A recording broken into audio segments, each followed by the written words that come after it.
New research is challenging conventional theories by showing old-growth forests play a major role in curbing global warming, giving a boost to the carbon offset market and changing the way some forests are managed.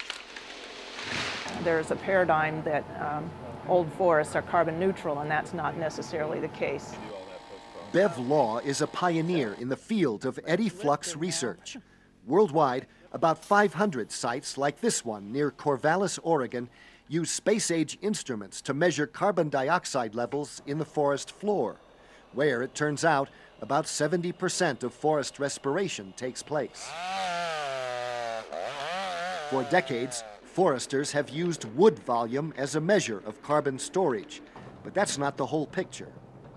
What they're measuring is the trunk of the tree that can be used to generate lumber.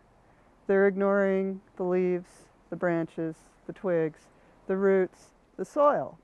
And all those things, Bev Law has shown, play a major role in carbon exchange. Sharon Levy has featured Law's research in her recent cover story for On Earth magazine about the bigger role forests could play in capturing CO2 from the atmosphere, storing carbon, and mitigating global warming. She's got a stethoscope to the lungs of the forest. It's when there's a little more turbulence near the ground, yeah. Law's researchers use smoke generators to map airflow through the trees and anemometers to measure wind near the ground as well as above the forest canopy.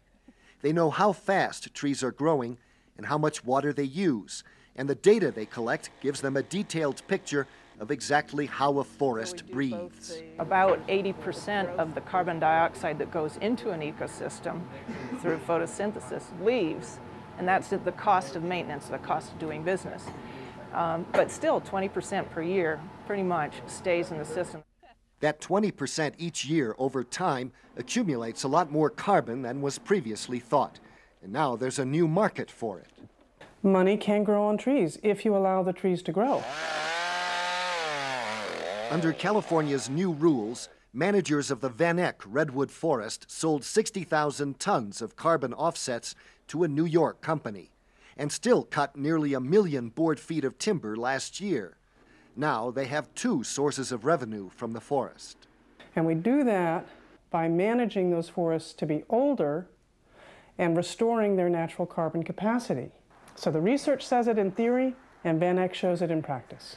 The Van Eck model is not something most timber companies are likely to adopt until the price of carbon offsets is higher, closer to what they can get for selling their logs. But if the carbon market does develop into a major source of revenue, it will depend on hard data from eddy flux research like this, including highly accurate measurements with new laser instruments covering very large areas. Among the findings of this research, clear-cutting a forest releases huge pulses of CO2 into the atmosphere.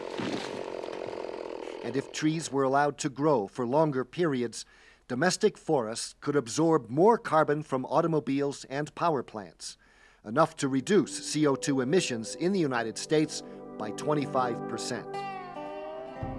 For This American Land, I'm Gary Stryker.